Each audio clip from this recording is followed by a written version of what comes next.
الشیطان الرجیم بسم اللہ الرحمن الرحیم وما ارسلناک الا رحمتا للعالمین وقال النبی صلی اللہ علیہ وسلم لا یؤمن احدکم حتی اکون احب الیہ من ولدہ ووالدہ والناس اجمعین او کما قال النبی صلی اللہ علیہ وسلم۔ اس اسٹیج پر بیٹھے ہوئے معزز علماء کرام، خاص کر صدر اجلاس، نعت خواں شعراء کرام، دانشوران اسلام اور میرے سامنے تشریف فرما لائق قدر سامعین، سب سے پہلے تو میں شکر ادا کروں رب کائنات کا، جس نے ہم سب کو یہاں بیٹھنے، کچھ کہنے اور سننے کی توفیق عطا فرمائی۔ اس اجلاس کی منتظمین کا بھی میں مشکور ہوں کہ ان لوگوں نے بڑی جانفشانی سے اور محنت مشقت کے اس مجمع کو سجایا ہے۔ اللہ کرے کہ وہ بھی اسی طرح کے سستے بستے دنیا سے گزر جائیں۔ تیسری طرف میں پولیس پرشاسن کے لوگوں کا بھی شکریہ ادا کرتا ہوں، جن کی موجودگی کا مقصد امن اور سکون کے ساتھ اس پروگرام کا اختتام اور اختتام تک پہنچانا ہے۔ باتیں تو آپ لوگوں کے سامنے بہت آ چکی، ابھی بہت کے شعراء کرام بھی تشریف فرما ہے، اور میری بات بھی بس چند منٹ کی ہوگی۔ شعراء کرام کو بھی آپ قدر کی نگاہ سے دیکھتے رہیے۔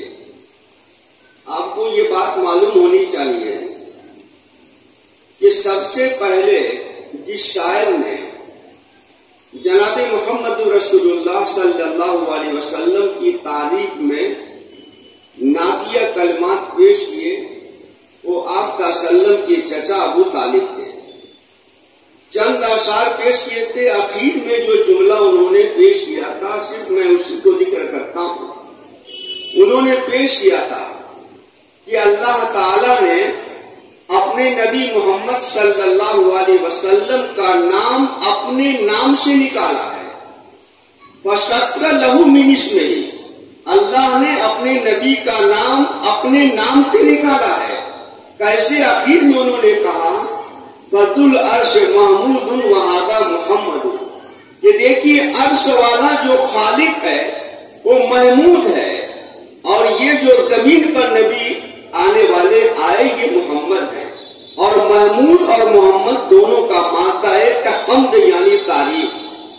اللہ تعالیٰ بھی، اللہ کی ذات سارے لوگوں میں سب سے زیادہ، پوری کائنات میں سب سے زیادہ قابل تعریف، اور پھر ان کے بھیجے ہوئے نبی جناب محمد رسول اللہ صلی اللہ علیہ وسلم بھی کائنات کے مغز اور خلاصہ ہیں۔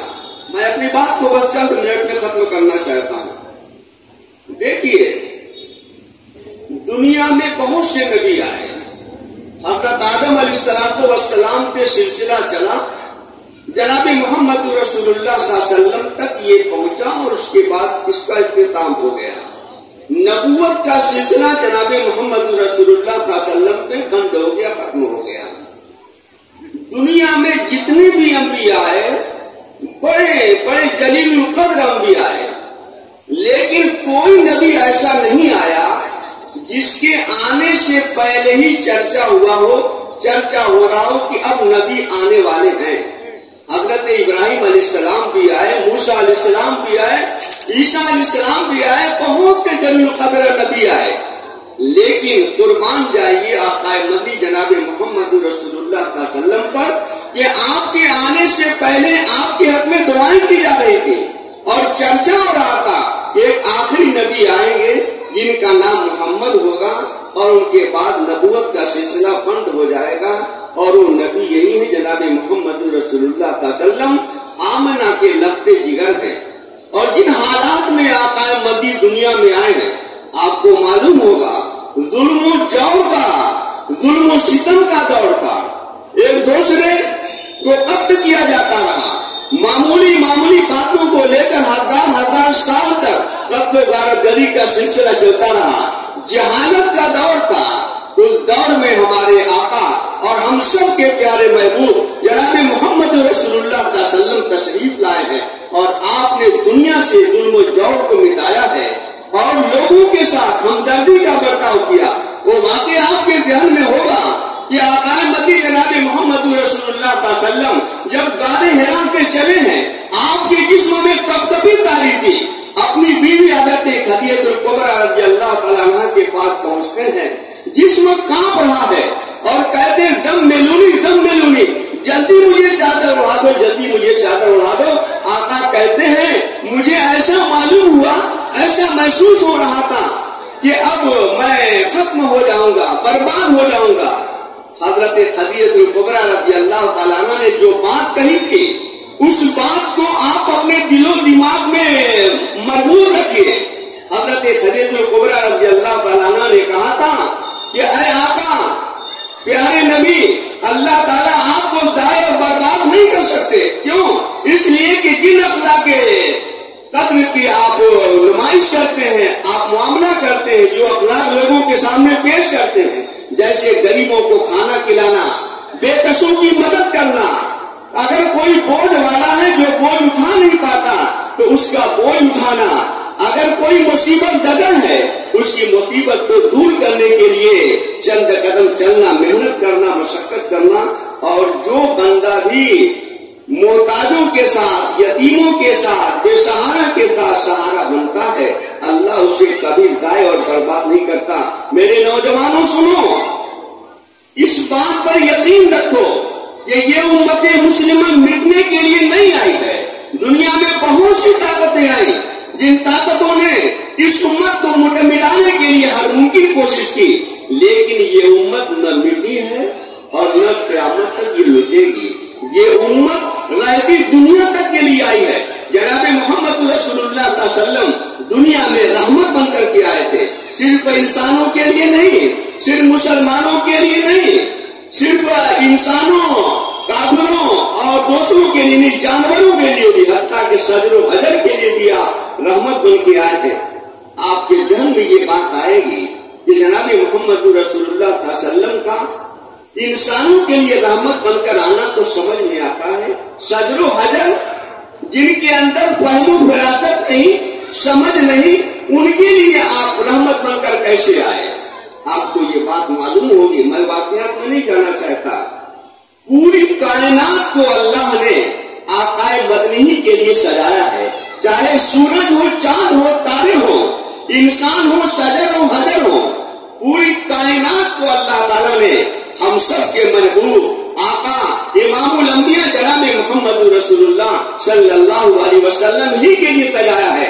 اور ابھی مولانا توقیر صلی اللہ علیہ وسلم نے ایک حدیث پیش کی تھی, گرچہ لفظی اعتبار سے وہ حدیث موضوع ہے, لولا کلمہ خلقت الافلاق, کہ اگر آپ نہ ہوتے تو میں دنیا کو پیدا نہ کرتا. یہ حدیث لفظاً تو موضوع ہے لیکن مانن درست ہے, کیونکہ پوری کائنات کو اللہ تعالیٰ نے جناب محمد رسول اللہ صلی اللہ علیہ وسلم ہی کے لیے پیدا کیا ہے. اگر آپ نہ ہوتے تو یہ آسمان نہ ہوتا, ہوائیں نہ ہوتی, تارے نہ ہوتے, سورج نہ ہوتا, چاند نہ ہوتا, اور یہ حجر و شجر نہ ہوتے.